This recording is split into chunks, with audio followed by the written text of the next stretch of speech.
ہم کمزور ہیں یا ہماری تعداد کم ہے، بلکہ ہمارے اندر دنیا کی حکومت پیدا ہوئی جس نے ہمیں دین سے غافل کر دیا۔ کثرت کے باوجود ہماری طاقت ختم ہو گئی، ہم ریزہ ریزہ ہو گئے۔ آج پوری دنیا میں مسلمانوں کی تعداد کم و بیش 180 کروڑ ہے۔ لگ بھگ 58 ملک ایسے ہیں جہاں مسلمان سر اقتدار ہیں، نہ طاقت کی کمی نہ دولت کی کمی، مگر ان سب کے باوجود نہ تو ہماری بات میں کوئی وزن ہے نہ کوئی اہمیت ہے۔ جب جس کا جی چاہتا ہے پر چڑھ دوڑتا ہے، کچھ نہیں کر پاتے سوائے احتجاج کے۔ تو یہ کہنا بیجا نہ ہوگا اے مسلمانوں بس ایک احتجاجی قوم بن کر رہے۔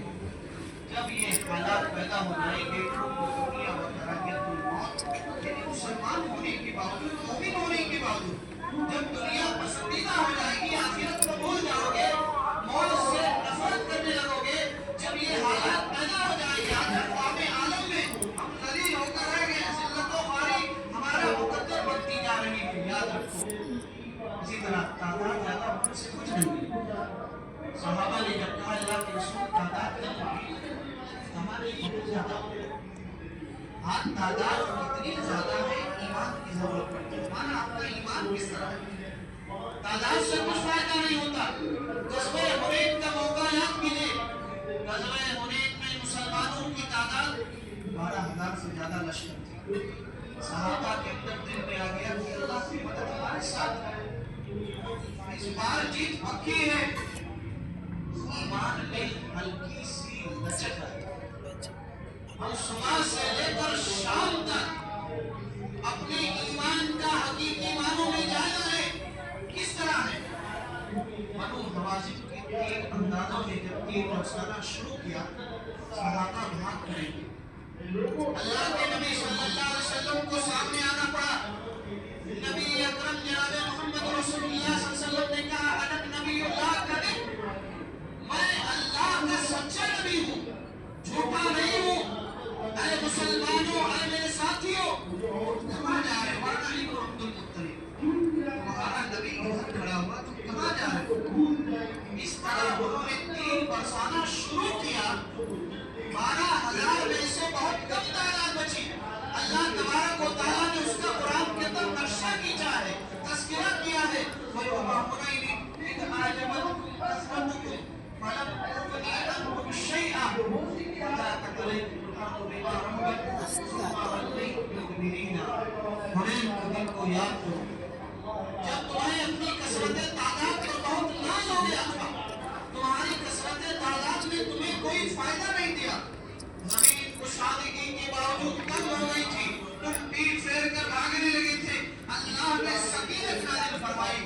واقعہ بتلا رہا ہے تعداد زیادہ ہونے سے کچھ فرق نہیں پڑتا، تعداد کتنی ہو اگر ایمان میں کمزوری ہے تعداد کوئی فائدہ نہیں۔ آج وہی حالت ہے، ایمان میں تھوڑی سی لچک آئی، ہماری تعداد بہت زیادہ ہے، اللہ سے مدد نہیں مانگی۔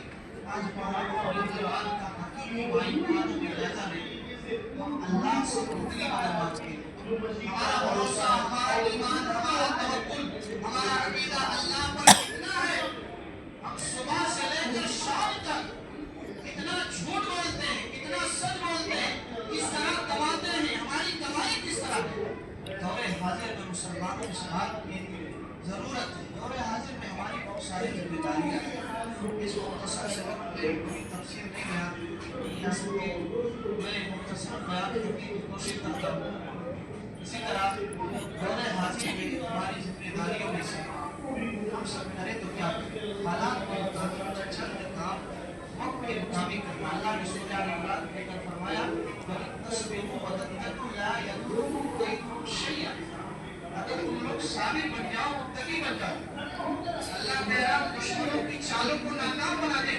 سب صبر کا ایک ہی معنی جانتے ہیں، کسی کی موت ہو گئی اِنَّا لِلَّهِ وَإِنَّا إِلَيْهِ رَاجِعُونَ، لیکن اس کا نام بھی صبر ہے۔ لیکن صبر کی 3 قسمیں ہیں۔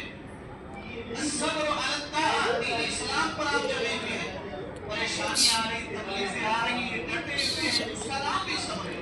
نیکی کے کاموں پر صبر کرنا، آپ بھلائی کا کام کر رہے ہیں، آپ کی رکاوٹیں بن رہی ہیں، راستے میں اذیتیں تکلیفیں آ رہی، یہ بھی اس کا نام بھی صبر ہے۔ حضرت بلال حبشی رضی اللہ عنہ کو کتنی تکلیفیں دی،